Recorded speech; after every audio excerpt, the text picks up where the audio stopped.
Hello, this is Ruth Brunner. I have the pleasure of interviewing Kathleen Claus. It's August 12th, 2020, and we are at her home on North Cedar by Windsor Lake.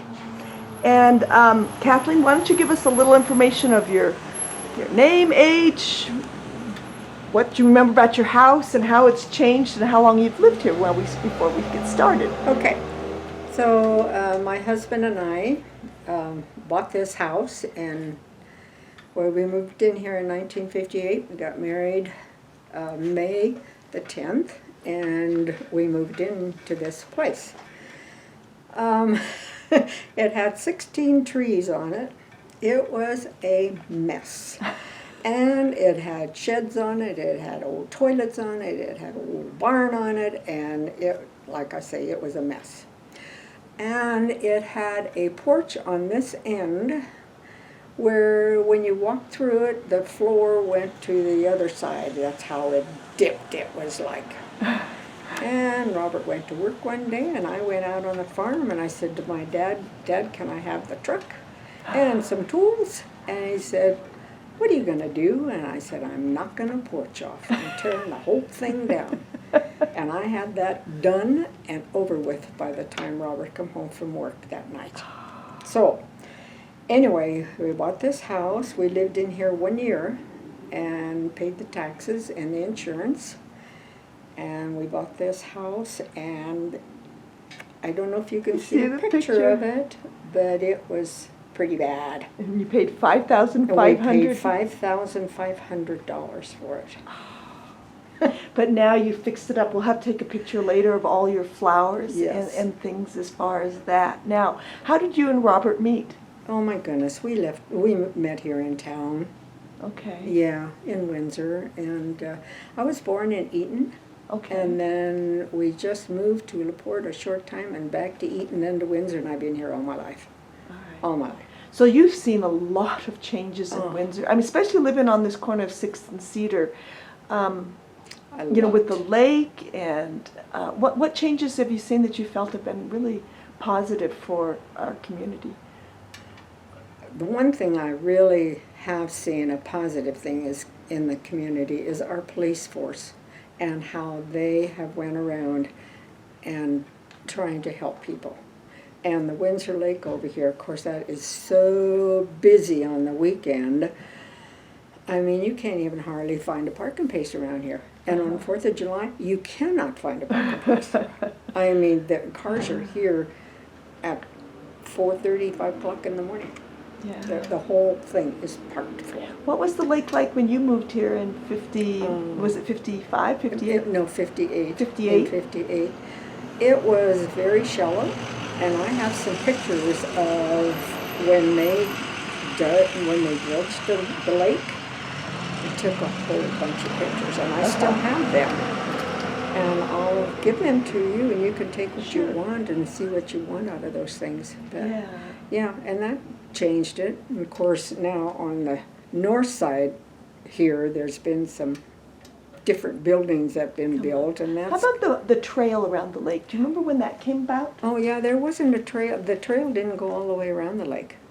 It was only so far, and then you couldn't... And gosh, when was that when they built the... I think it might have been after, I'm not really sure, but I think it might have been after the lake was drenched. Yeah. I know Ruth Ann Sampson was the rec director that got it started. So. Yeah. And they had to buy the rights from some of the people to put the trail in front of their houses. Yeah, and then they had to have also, when the Windsor Lake was when we first moved here, you had to belong to a boat club. To put a boat out there. And that all changed when the lake did, and when they tore all that down. Yeah. And when they used to park over at where the boardwalk park is there now, when they built the swimming pool. There's a swimming pool there. And that swimming pool was right south of where the little church is. Okay. Yeah, and I then, remember that. Remember that? And my kids learned to swim in that swimming pool. Now, before that, they had a swim beach. Do you remember the swim beach? What was that like? I don't remember that swim beach so much as I do the swimming pool. So, All right. So we're going to start present day and work backwards a little bit because you have quite a family tradition and history in this town. Yeah. You're you married in '58 to Robert Claus, and but your father was John Witherspoon. John Witherspoon. Witherspoon. And Molly. John and Molly. And what was his involvement with the prayer meeting house that used to be on 3rd and Walnut? My mom's father built that prayer meeting house. And of course we went to Tozer School. Tozer School, right across the street, was a community cold storage, which my mom's Park School. Yeah. Park School on 3rd Street. well, where the town hall is now. Yes. Yeah, Park School. that, Yes. we're Park School. So then my mom's dad had the community cold storage, and then her brothers, Jake and Paul and Herman, they had the community school cold storage. And we went there every Saturday night. That's where our whole family went, because we've been here practically all my life. And so the little church was a little bit east of where that house is on the corner. Okay. And I can remember on Saturday, my mom and I had to go in there and scrub that little church down so they could have and they called it Großversammlung in German. That's what it was. It was a meeting of the older people. They had no music, everything was a cappella, and really no minister. It was the brotherhood. The breeders. The They called it the brotherhood. brotherhood. That did the preaching and the stuff. Yeah. So then, that was their years, and then that little prayer meeting house got moved out to the Jacoby farm, Which Jacoby farm? to where the Jacobys were on by King Supers there. Okay. Yeah. Where the halfway house is. Well, yeah. So, and we farmed the last farm that Mom and Dad was on was north of that, where all of those houses and apartments are all in now, right? But you would drive by the railroad track and go in our lane. Well, then from that little prayer meeting house being moved away from the Jacobys, they moved it here To where it is Boardwalk now. Park Museum and Where the museum and all of that is now. okay. And I do believe that there is an address thing in there now that says where it came from, who did it, and how long it's been there. So your father built that. Were you born My at that? Your grandfather grandfather. did. My Your grandfather. That would make better sense. What was your grandfather's name? Chris Schmidt, Chris Schmidt. and that was on my mom's side. She was a Schmidt. Her maiden name was Schmidt. Okay. And so, do you remember any of the songs or sayings or things? Oh, they were all because always German. in German, Oh. German Russian. Yeah. Oh, yeah, all German Russian. Do you remember any of the songs or Well, sayings? yeah, they used to sing "Gott ist die Liebe," which is my God is good. And you know, it's been a few years since I heard some of those songs now, but not a lot. But yeah, they did a lot of singing there. So, did they have? Oh, go ahead. And when we were on the farm out north of King Supers out there, of course, like I say, it's all houses now. I can remember when we had the prisoner of war camps, Yes. and I would go with my dad to go over and get some of the men to come and work on the farm. And of course, they always had the guards along, you know. And the guards would never ever let those people stop and have lunch. And that really bothered my mom and my dad. That really bothered them. So one day my dad had a real conversation with the guard. And after that was over with, my mom cooked for them guards, and they ate. Dad said, if you're going to work, you're going to eat. And that was, I mean, there was no question later at all. And then the guard ate too. Yeah. So I can remember that when I was growing up. Yeah. So Yeah. the prisoner of war camp it was the one that was located over On 34? On 34, kind of by where the dairy is now, the missile site, up there on the top of the bluff. Yeah. So, And I can remember when we had the pickle factory here in town. oh, do tell about that. Oh, yeah. My dad was the #1 cucumber grower for the Heinz Company in the whole state of Colorado. They called them pickles. They were really cucumbers. They were cucumbers, but they were pickles. But they were, for some reason, they called them pickles. Now, what I remember, they were rated A, B, C, or 1, 2, 3. 1, 2, 3. 1, 2, 3 1, by 2, the 3. sizes. By the size. Okay. And #1 was the one that you could get like this, and that was the most. That paid the most amount of money. Yeah. 'Cause they- Yeah. Yeah. So who did the picking for you? Well, we had people come from Texas, and that they were the laborers that came, and yeah, we farmed all of our life. We farmed. Did you ever try to pick pickles? I thought I could do Oh, yeah. that. I lasted about an hour. Oh. That is hard work. No, I did pick pickles. Oh, I did pick. that them. is hard work. We did everything on the farm. Yeah. Everything. But So, wow, what a wonderful heritage and stories there. So, the prayer meeting house, what other things do you remember as far as traditions for the women and the men? Were there any services held there? Was it just, there wasn't like there wasn't an ordained pastor, Oh, so no, it was no. just Uh-uh. a gathering place? it was just a gathering place from the Germans from Russia, and no, they had no pastor. There was No the weddings were brotherhood. ever here? Oh no, No no wed- weddings. those were held in the mm-mm. churches They and were in that. churches, and we came from then. During the week and stuff, when we went to church, we went to the North Church, which was Okay. Zion's Evangelical Lutheran Church. Okay. That was on my mom's side. The Congregational Church was right south of that, Uh-huh. right by the park On down 2nd there. Street. Yeah. And that's where my dad's family were. So the two, and then St. John's was on the other side of the Yeah. Congregational Church down there, east of On that. First And so Street. you had 3 churches right there on the corner.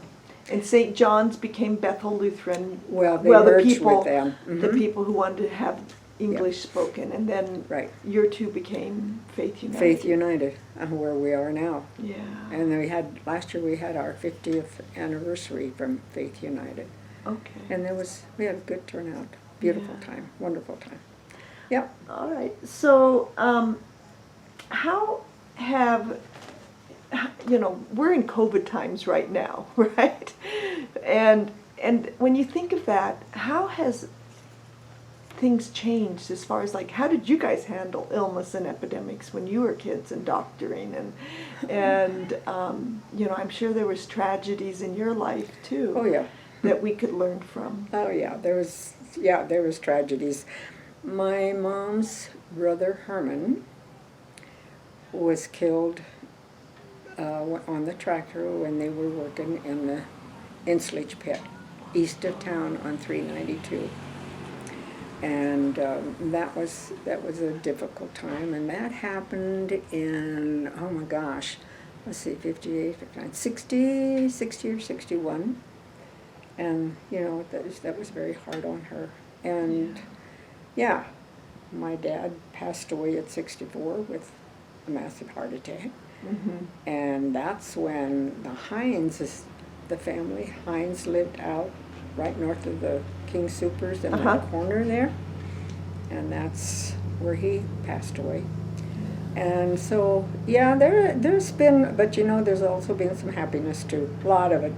A lot of celebrations. Lots of celebrations. Lots of celebrations. And every 4th of July, we usually have a whole group of people here. And Oh, celebrate I'm sure, 4th of because you July. have a lovely view and location. We got somebody water skiing behind us now, and Yeah, and my son's brought his boat over here, and we've been out on the lake. And Good. But I don't ski. No, don't need to. So you mentioned the Enschlage pit. Not everybody knows that saying. Oh, really? I do, but would you explain that? Well, Yeah. that's where they harvest the corn, and then they pack that corn The green into the fresh green top. fresh The green corn. fresh top. Yeah. Right, and they put that in a huge pit, Uh-huh. and it's fed to the cattle in the Yeah. wintertime, fall and wintertime. Yeah. Kind of started smelling like beer the longer the winter went on. And they always It's kind of covered it with- fermenting a little. yeah, it fermented a lot, and then they had to cover it with tires and all of that stuff. So yeah. So, all right. How about education? What kinds of things do you remember with education? You went to several different schools. Were you ever homeschooled, or did Oh, you no, have a no, different calendar? Or? No, I went to school here at Park School. Okay.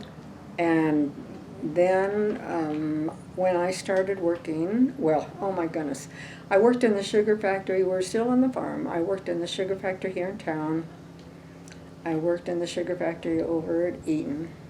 Mm-hmm. I did the mail substitute route carrying when Harold Wymaster was the rural carrier. Mm-hmm. I did that, and then I went to work for Hewlett Packard Oh, wow. in Loveland.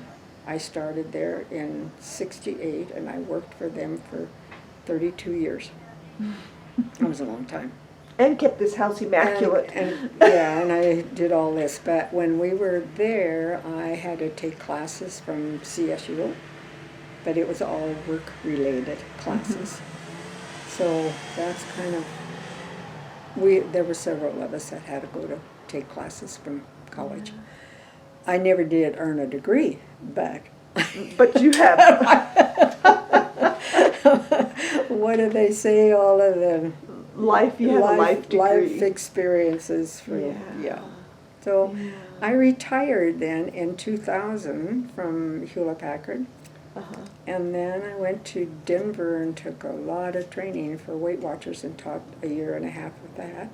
Uh-huh. And then but then I was by myself when I did this. I started cleaning houses, and I cleaned 5 houses. And I was like, what are you doing? What are you doing? And did my yard, and did my mom's yard, and did all my mom's work. And then after that, I went to school, and in the cafeteria. I loved it. In middle school. Yes, Windsor Middle School. I loved it. Yes. And of course, when I was in school, middle school was our high school. Yes. And so I did that until I finally quit in 2005. 2005. Wow. But I'm at what age? Oh my gosh, what age was that? I don't even know. But I am quite active in our church and do a lot of things there. A lot of things that are in our church. So yeah, you guys have a lot of German meals served, and you also have you serve the community, don't you? Yeah. Well, with the virus now, we can't do any of that. Can you do the food pantry even? I didn't do the food pantry. Okay. But we used a lot of food out of there to feed people. Yeah. Yeah. You know, you mentioned earlier also the cold storage. I don't think people realize, because that was on 3rd Street, right across from Park School there, between Walnut and Elm. Well, why was there a cold storage? I mean, because how was food processed and used and stored for families? They did a lot of their butchering, and they froze it. I mean, it was froze right away. If you had the cold storage, and then they had lockers there.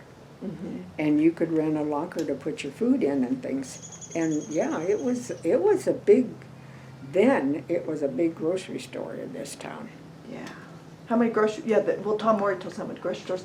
But did people have refrigerators and freezers of their own, or why did they use a? But they just wanted. Sharp freezing was one of their things that they did, and then they made German sausage. Okay.